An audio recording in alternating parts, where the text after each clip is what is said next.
nhớ rằng ít trong này thì cứ tin đừng trả phong dư mong trong lúc mà thiết chùa sẽ đờ trong xuyên tàu nó không nói trong mọi tay nhong tất cả tàu làm chỉ ít trong này thì cứ tin đừng trả sẽ đờ mà trong xia cơ lì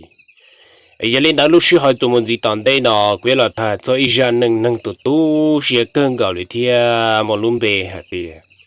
nô tư của tôi cầm mặc của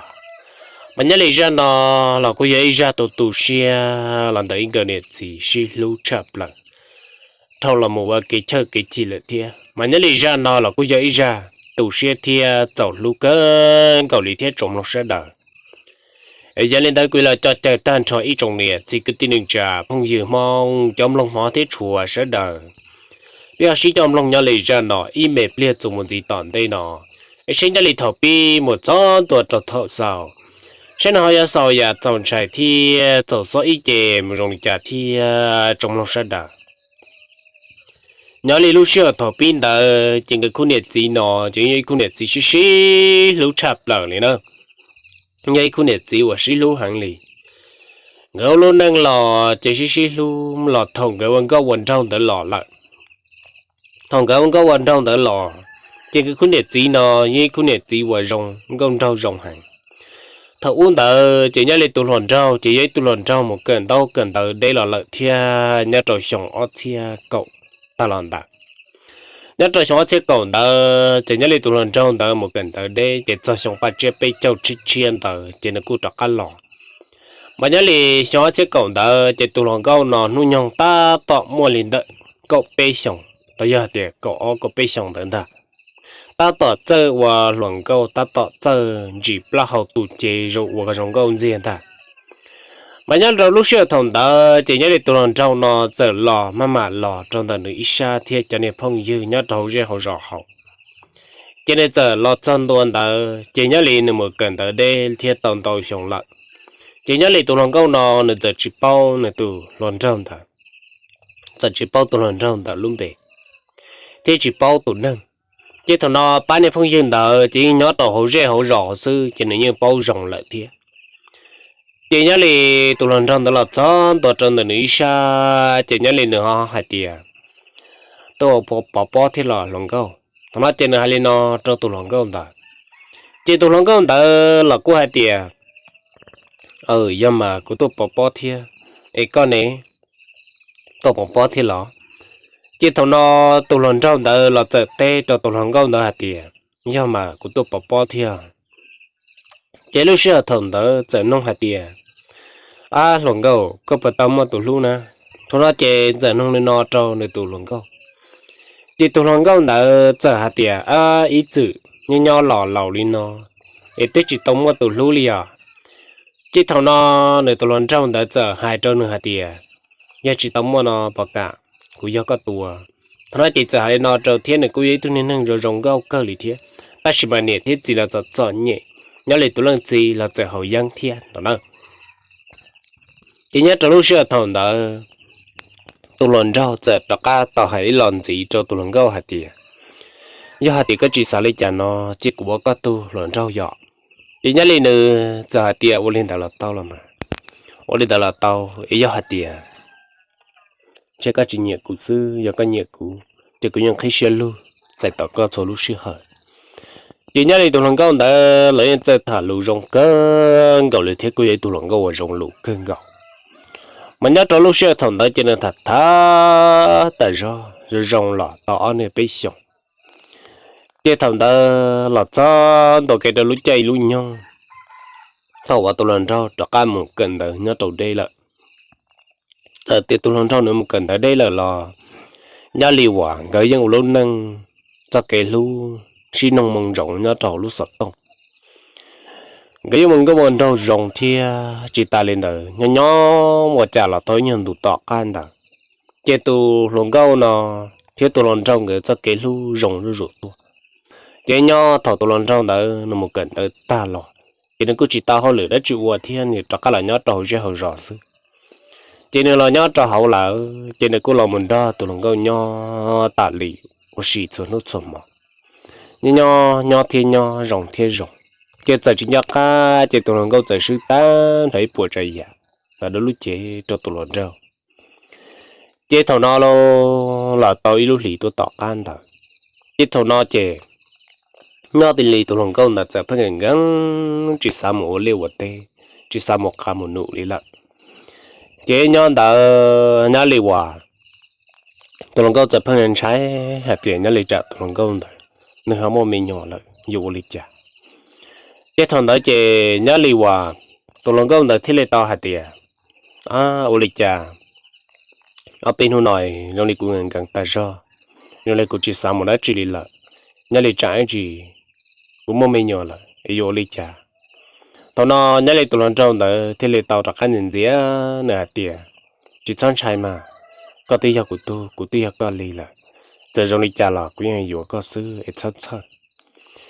thì tao nó nhớ lại qua tụi lần công đó nữa là cũng chỉ xả lấy trả thì nữa cũng hạt tiền giờ chủ yếu có yêu của tiền sư ít có sao đa sĩ kể của yên trong xe là nhớ cái trò lúc xưa thằng đó lo chỉ nhớ lì tụi lòng công đó là hai lần đó tan trò sự thế chỉ tụi lòng công đó sẽ trụ chỉ tụi lòng công đó sẽ tiền nhớ lì cho cái chiều cụ tiền cái là đa cụ sư chỉ tao mà tập căn đó tụi lòng công nhớ nhớ xe tài rồi tụi lòng công sẽ trả cả tàu hồ kia sẽ tông một rồi tụi lòng cho hạt tiền xe nó vô đó chỉ là sư chỉ tụi lòng cho sẽ tê hạt tiền xe nó cũng là cũng nhớ chỉ thế sư chỉ tụi nó có đỡ nửa thiết tàu hải trâu hạt tiền, ôi gia đình đỡ chế, cóว่าตัวต่อเนาะกูสันเราก็ถามมันจียัดเท่าเนาะตัวนั้นtrong đỡ nửa thiết tàu trả cảตัวsao, chỉ trả cảตัวnhỏ nhỏ, sao chạy nhau một chế, chỉกูtrả cả một chế lại thiết, tôi nhớ nhân tuần đỡ,ยัดเท่าเนาะตัวนั้นก็กูtrả cả hải trâu hạt tiền, sẽ có bao nhiêuกู,ยัดtừ cái gìวะnó chỉ gì xứ,ยัดtừ cái gìวะ, tận đây nóกูplan này lo rồiตัวchăm một tết tổ chức, thằng nói chè nhớ đây tụi trong đỡ chờ tàu tết trong nửa hạt tiền, có thắt chơi mà, tụi tết tiền đi chả là cũng như cơ sư, em vừa xem để yên không tận tên nó cho, của tụi tin lâu lò nó trường như thế nói giờ tiền tất cả nó chè, chè mới tụi mình nhiều học có lúc la có chế tận, thằng nói chè nó sẽ chỉ cả, đi chả là những chỉ cả cho khó tiền, chỉ sát chè, ô linh tới chè, giờ chăm một tết chờ thế, cái thằng nó nhớ lì ở bên hồ tàu can đó tôi lần đầu thấy tàu một giờ tới tôi bàn rồi gì tôi một trâu chỉ tôi muốn rồi gì ta cho tôi một trâu tôi lần đầu đó nên rồi gì chỉ thằng nó chỉ tôi lần đầu đó nên rồi gì tan cho đến đó lâu chỉ với chặt cái lên chỉ khi liệp luôn cho khi liệp luôn như đó là chỉ nhớ lì tôi lần đầu giờ hạt tiền tôi lần đầu nữa hay tôi lần đầu hạt tiền cũng ruột ta chỉ nên chỉ khi liệp luôn là chỉ thằng nó chỉ tụi lần đầu bông xuyên thả tụi lần đầu cũng chạy cơn gạo lì thiê chỉ tụi lần đầu thì lì tàu đó cả hai tụi lần đầu thì dân chỉ ở khi liếp long lợi nhưng giờ mình nhỏ ít bộ percent là xứ thằng đó nhớ lại tụi lần đầu là dân sẽ chạy cơn gạo thì trả tụi lần đầu ra xứ để tụi lần đầu chỉ cái gì giờ là tàu cái đủ tôi tạc can đó chỉ tụi lần đầu đó thì sẽ có bao nhiêu cú rồi nó có lúc plan lo rủ tôi lại giờ lúc sáng thằng đó chỉ là một cái trâu nữa nhẹ thế là gì ta khi trong nửa thế trong gì ta luôn, giờ vợ cha nửa thế gì, tôi nói trong nửa thế gì là tiền,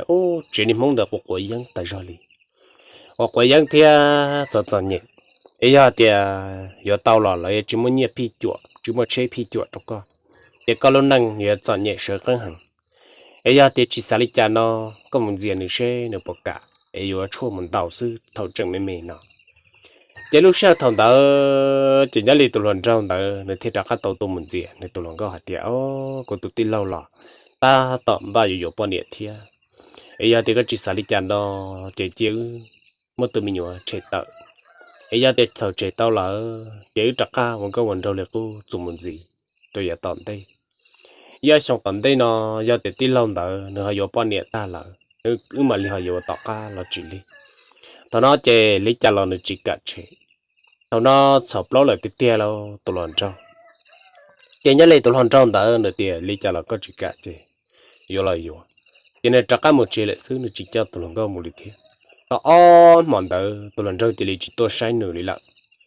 thì tụi lần có đã nửa thế tao sai trang đã nhớ trong khó khăn một hai tiệt vì lý trả tiệt có chỉ tôi sai cũ lại giờ có một đã chỉ lại lúc xưa nó và tao nằm mò cái tao nó nhớ lại nửa thế tụi lần trong chắc tao tê tôi cho nửa hai tiệt cụ tới chỉ một thiên nhớ chạy sư hay là ta sư chỉ tìm mấy phía cho tọt ăn đỡ tụi lần đầu giờ tọt ăn tụi chọn tụi chỉ tụi lần đầu nó là của hai tiền có chỉ có là có chuyện chạy trả ở bênนู้của địa thế của chỉ là bao chế về tâm mua lo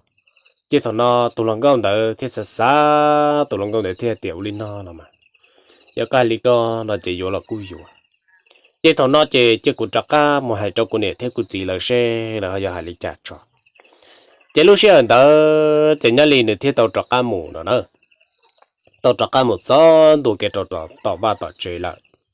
trong đó tàu ba tàu chơi lại lô nhớ tàu chơi nhung đó còn một trong đó tàu lại chỉ thế này tàu hạt tiền một số tàu lại chỉ nửa trắc cá mù hai nửa nhiệt thiết nửa gì lại hạt tiền nhiệt thiết gì cô tôi lòng gấu hạt tiền lý trả là có cô giáo sư nửa chỉ cả tàu tụi mình nhở ấy vô lý trả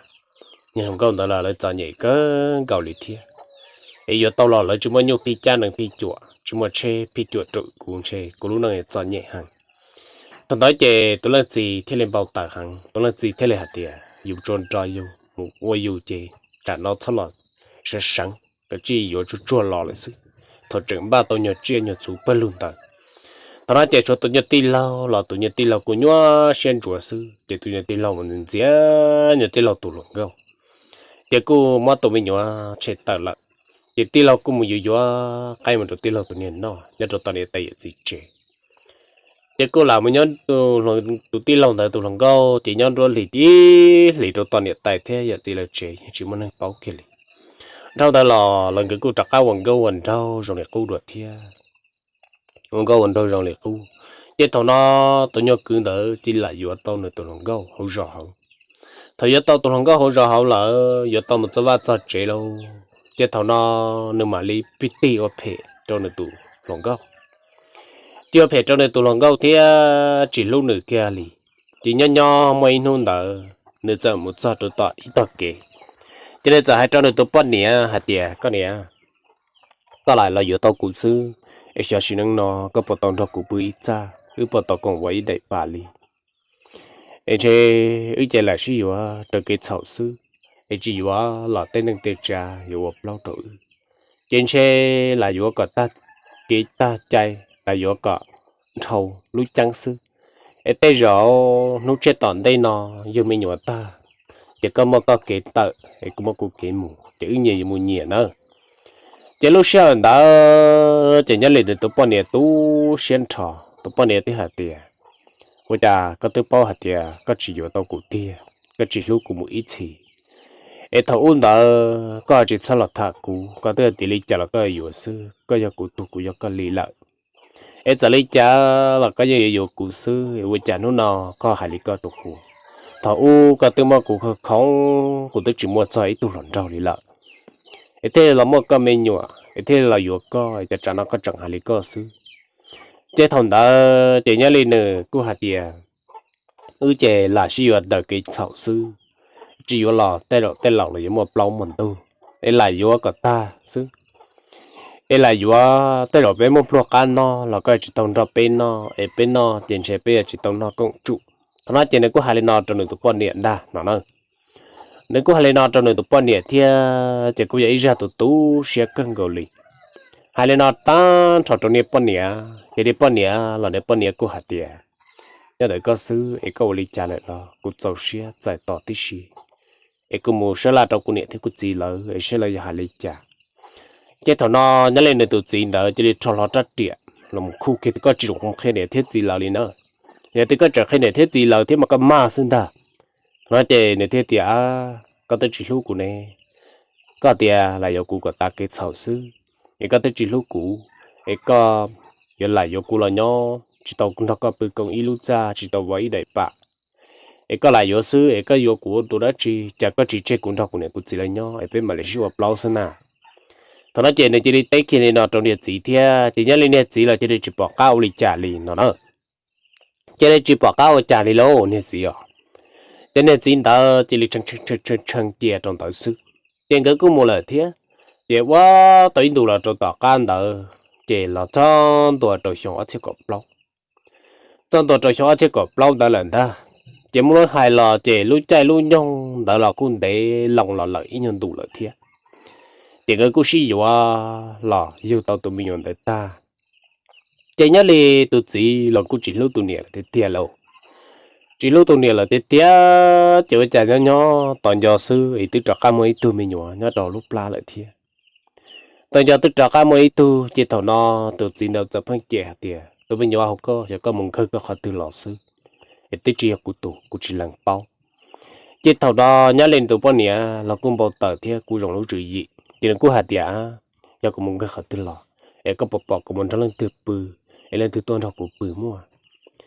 ấy cũng tên đó có bự xí này thằng nó chơi tụi nhẹ là cũng tê liền nó cho tụi nhớ gì giờ tụi chơi tiền cũng chỉ bao tụi có plak cũng chỉ là tụ cũng cho tụi chỉ tụ hạt tiền thầu uống đâu ấy mua xứ chơi thầu nó lên nữa thiết tiền uống lên đó là tàu chỉ còn mà lên một cái điện thiết gì là thằng nó chơi chỉ cho các trò lọt đắt tiền là một khu hạt tiền có chừng kia nữa giờ có chẳng kia thì có tổ kia xứng ta cáiวันtàu dầu tàu tàu dầu luôn nhỏ mấy hôm đó xong sẽ có lâu trong tuần tra đời lần ta ở sẽ có lâu trong tuần tra đó chỉ nhớ là tụi chính đó sợ món nửa tụi bao niệm đó nhẹ nhẹ cho bà tại sao nhẹ cho bà thì giang hải kia hạt tiền nếu như nhẹ có tua liền ta nó đó trở lại nó có yêu xa xưa nếu nhẹ có tua ta xin được tụi bao niệm thì họ dễ tụi nên lo xuyên chùa thiệt cho nên ấy tụi này năng ở chỉ lo chỉ trong cái trong tờ bị chơi ấy tụi này năng vui trở chỉ nhớ li nếu muốn được tụi bọn nhẹ kia cho bà chả nó khi tại sinh đó cho nên tụi bọn nhẹ té này xóa sư cho nên ngon trong phần tọt tê lận cho nên nhẹ chỉ tao tụi bọn nhẹ ngờ chỉ tụi bọn nhẹ kia tụi một sao nên trà chỉ tụi bọn nhẹ có quá tại giòn ta nó đó tụi bọn nhẹ chỉ có qua tại do để tụi chân tụi nó nên trả sư chỉ qua tụi xuyên trọ cái lúc sau đó chỉ tụi bọn nhẹ có qua liền đỡ tại do chỉ tụi bọn nhẹ có hạt tiền cô này thấy cô gì do hạt tiền nếu chỉ ba cụ chỉ có những tên tôi là sư ấy ta xin nó để tụi vợ một cô nhẹ cho bà tại do li ấy sao cô dùng này trả nữa tiền tụi nhỏ plan nó trên tụi sẽ có một cái họ tự làm sư ấy cũng chỉ tao tôi một số này ý do của tôi lần lì ấy là chỉ tôi thì cũng chỉ tôi giờ anh cho ném lúa tư là cũng chỉ tôi ấy nữa thì tôi cho nệp tài là anh sẽ cũng tôi muốn thằng cũng tên mong bự cho chân tạm mò cũng mà lý lò sư nữa hai liên đại cho cụ sư ấy tôi share cơ li ấy share nếp bỏ cũng muốn cho lần tình nhau cho chân tạm mò chân nu có từ cái thằng đó nhớ lại tụi lần nhẹ thế lần gì là cũng chỉ bỏ cái giờ hai lịch trả thì nhớ lại nữa tụi nó chỉ là muốn để chạy kia không kia là cái một chế lại sư thì nó cũng có quá tụi xia tại rồi ta lên đó là chỉ nói lên nữa cứ đặt cái một vào một chế là chỉ tao bên không tôi đặt cái một nhẹ ít không gì được thiệt trên thực kia tôi một sao trong tao nữa tôi chỉ lo lại tôi sao trong tao chỉ lo là cô hạt tiền ở đây chả nhớ trong này nọ thiệt ấy hạt tiền có đặt cái một ít rồi xe có chẳng phải có tụ khăn nữa có sao bu một nhẹ cho bạn gì đó thế chỉ ta lên đó không nhẹ kia chị có đi nữa có mua vỏ sọ để sọ tờ lấy cho thì có mua vỏ nhẹ để khó có mua chai lấy khó nữa nhẹ có tiếp theo nó thì chủ cho có ấy có thích cái đi nhưng là nên thằng tí chỉ lo bể chơi ấy có chỉ đi thì có đi có tốt cho bé ấy có hai cho nhẹ cho gì cho cứ cho tí là sợ để bao tí xí nữa tiếp theo nó lo chỉ nhớ liền vào nếu thế là tao một hai cho nhẹ cho gì là bao hai tiền nhẹ hết gì nên tụi tôi một tê cho nó lì lại thì nếu mà cũng nhẹ cho bà ta lý sư anh ấy nhẹ cũng có tua một ly tất gì mà cũng lo đồ nữa là anh ấy nhẹ chỉ tao cũng sư nửa tiền nhẹ thế gì là giật nhẹ thứ ba chỉ tao khó đã chi anh nhẹ cũng tua là nè thế gì lấy hai chỉ tao hai chỗ nèo nèo chín cho nó nữa cái thằng nó thì nếu mà hàng lò tiền đua我chạy tu bao nhiêu nhoi cho gì tao là chúa đi coi có một chân thảo luôn lì thằng nó chỉ lấy hai cái liền nón ta chỉ nhớ là hai lần đó ta thọ là lục bông thả tan thọ sư chỉ cứ chỉ muốn làm tiền tây lịch chả chỉ nhớ là mấy tu cứ tin là cứ tên đồ thì ô mình nhỏ tới rồi cô cha rồi lại bỏ giờ thì cô chỉ cha tới rồi nhà dùng nhiều hai chỉ tàu lên đó nữa có lò cũng yên chính chân có thiệt nhà lò cũng yên chân là chân chỉ ta bị chơi ấy giờ tiền không từ bỏ kinh được khó mua lỡ nó chỉ bên mà đi lạ bà đi khó nó nói chuyện nhớ lại tụi tu to cứ tập đi lấy hai linh đạo sư cho nên tụi nhá theo tiền của hai linh nó trốn này hai ở rồi bây giờ nó là lợi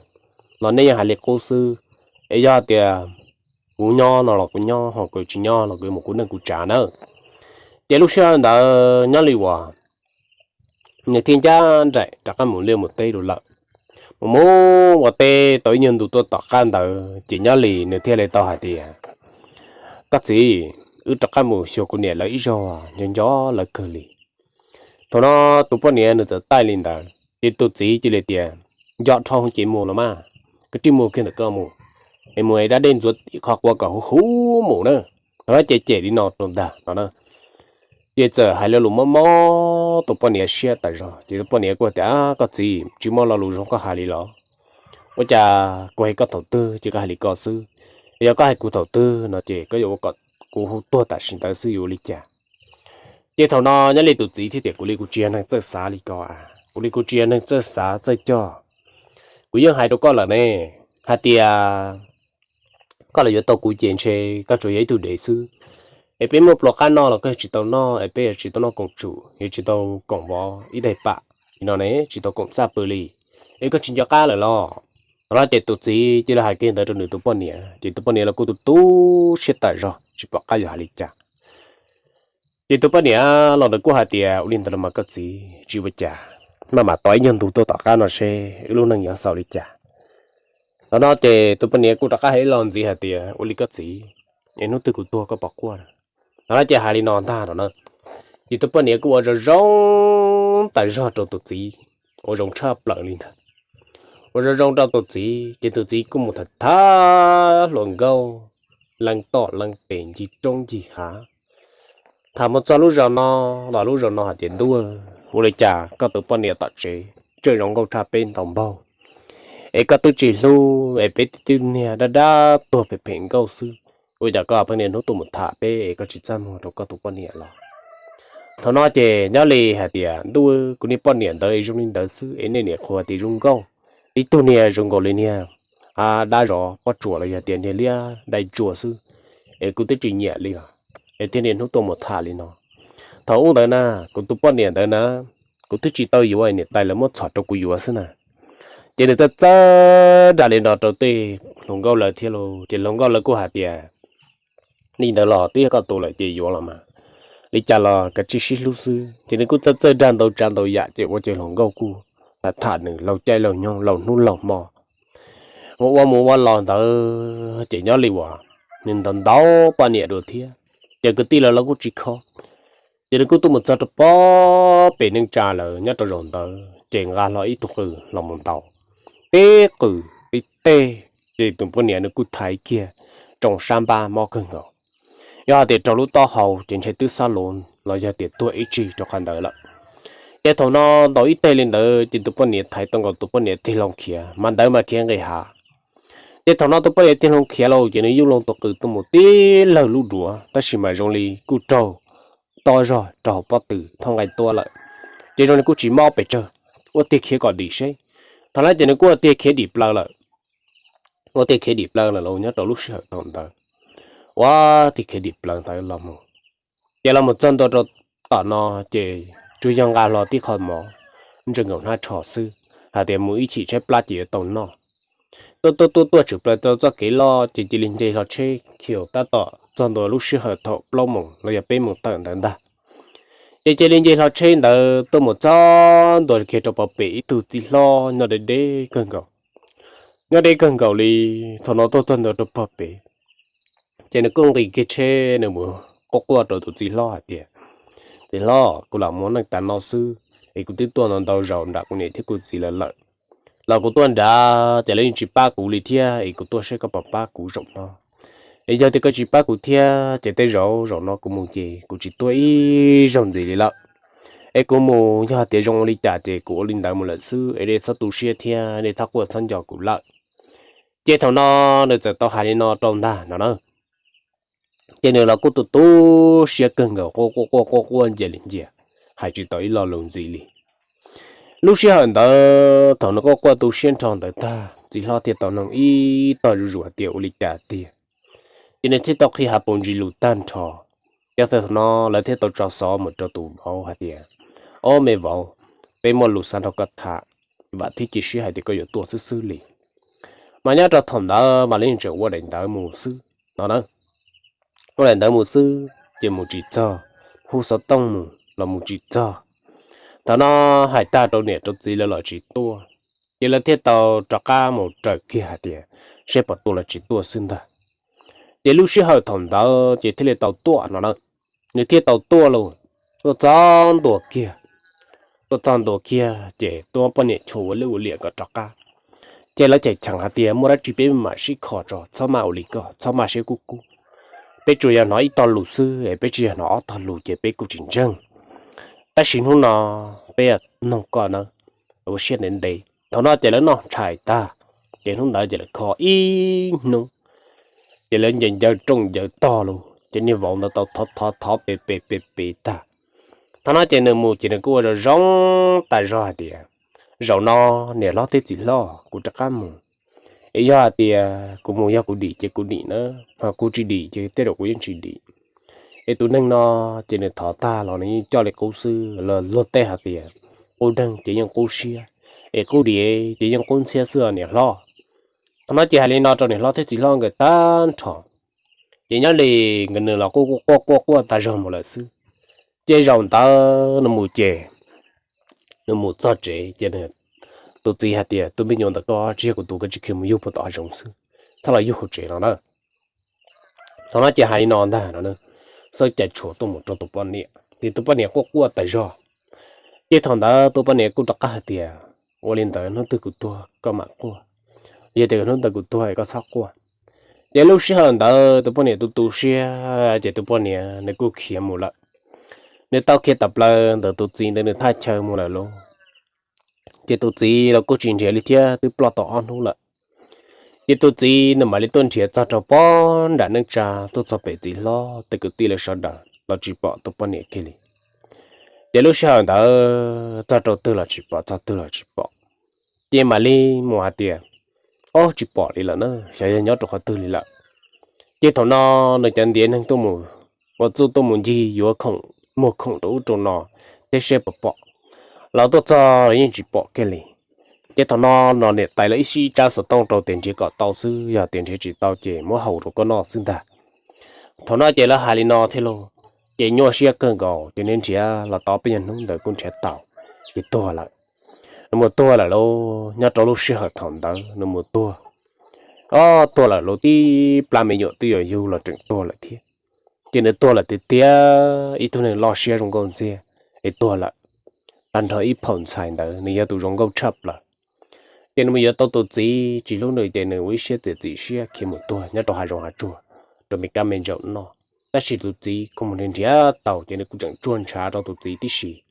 mà cứ như họ tụi chọn trái cờ li tụi nó tụi chỉ chọn tua thì tụi chỉ mua xe hàng tụi chỉ sao cho tay cái rong nữa ở đầu lọ thì tụi chỉ để qua cho nên chuyên trả tụi một trâu lọ tụi chỉ chơi một ta hú thằng nó chỉ cứ tí là một cho chỉ cứ tí là tiền quật trả bọn này tôi tí là hai lần đầu sư giờ bọn này tôi tí hai đầu chỉ một cho một trả nhưng chưa một lần trả lia lồng nhọn chỉ trong đầu sư bọn này quan chữ lâu lên tiền để ngồi in đi tệ đua quật trả thầu y tư hà tiền còn lu ấy có tới chỉ lu chỉ có bọn này tư hà chỗ có hà tiền nó từ cụ thuộc con bạc cô giờ ta chỉ nó chỉ trần đại lý có bọn này là lu rồi lắm ha giờ lúc xưa đó là cô giờ lúc xưa tụi tu xưa cân gầu đi thia trồng lâu sao đó cô giờ lúc xưa tụi xưa chập lại đi giờ này ta giờ chỉ là tụi cho giờ này chỉ chết tại rồi luôn nhiều là lấy chỉ tua học hồ là lấy chỉ qua chỉ để tụi xưa ta để cho cá sinh ta giờ thằng nó chỉ lấy như cái ta hậu sinh ta tụi mình học la lý trả là chỉ bao ta chỉ mà lấy gì là tụi năng sinh qua một ta trong này là bé thứ hai thì hậu lúa một trong này cá lúa bé chẳng chư bé thứ hai đi nó này ở đi chạm một chỉ này chỉ cho tôi bé hải này không có chỉ tôi cù đi nó mà chỉ tàu xia đi da chứ thằng nó chỉ hai đi chả là hai chỉ tàu hai đi chả là hai chỉ mù lô qua chỉ tàu qua chỉ mù chứ là thế tàu làm một lá làm một gì cái tàu hậu làm gì chứ chờ sự thế chỉ là cái tí chỉ là chỉ vô đi cái tí đừng trả là chỉ vô chỉ vô đi tụi năng chỉ bút phao đi ta chỉ tao một no chỉ tao đi ta hai chỉ tao đi lâu tao đi đó hai để là con tao rồng lên này một sao là tao bảo những cú sư tung bua chè hạt tiền rồng nó chè cũng lo là chè để chân chè cú là để rồng nó chè cú ít xem một tua là sư thằng nó chè tụi bảo những hạt tiền tụi mình nó chè tụi bảo tụi chỉ là hai cho tên nó tí xí chỉ tụi bảo sư tan cho trả cho vậy chỉ cho đi nhiều vòng đó là chỉ bảo cả hai là từ liền là chỉ thế là tao nhông là một kho nè có gì có nên có trả tan cho tí xí có thể có gì có nên có trả tới tan cho đâu chỉ nhia là tròn tờ trò xí gì nè tại gì là chỉ tao我包着tụi nên nhớ lần đầu là cho cái mỏ bao cho nó cậu nó giờ thì là cái liệt tụi nên để lương được đâu chế đó thằng nó chỉ là hai nó xí luôn chỉ uo chỉ cả thiệp bự bể luôn thì hai là tiền là bao chỉ thằng đó luôn我chỉ tao đi trả chỉ thế này tao hoa chỉ tỷ xí lo thế kia người tao ta trò tụi nên trả tiền nhớ thì nên trả là tôi nhiều tan trò nên trả là ngã lon cho nhiều là uo kia tao mấy tôi cứ tí tao nó lại ok tao nó cho tan cho nên trả lời lại chế lại cả liền chế nhớ li tụi năng đỡ chế lại tụi sư lấy người tao ta lại nếu đi trả cả liền lại đã là khoa bùa cho lại sư chỉ bùa cho cả cho dù lại chế nhớ cho lúc xưa thằng đó chỉ nó đã lò chế lại tụi gì là qua cơ kia hạt tiền tôi chạy vô chỉ chân lúc YouTube bọn nè em một thả cho tư là lúc tê hạt tiền tôi nên rồi đi co sư ấy cái tôi chỉ lúc của tụi bọn nè ấy cái tôi thả của tụi đã chi này có tôi thả cú là dân chỉ tao liền tao đã chơi cú hai lý nọ thế nó hai lý nọ thế trên tao rồi thôi là cú trả cả tụi một cái quá tao nè tại chỉ là tiền tôi đi chơi cú chỉ bao lúc này tụi xài kia li anh ấy tụi tụi xài thế tụi lúc cú chắp lại xưa anh ấy thế gì thằng nó chơi mà đi bao cho nó đỡ chơi li chắp lại ấy giờ lấy trồng phương bón xài lúa sẽ đỡ trồng nè trồng gì có tụi mà lúc năng là cả chiều lúc này sẽ lưu sư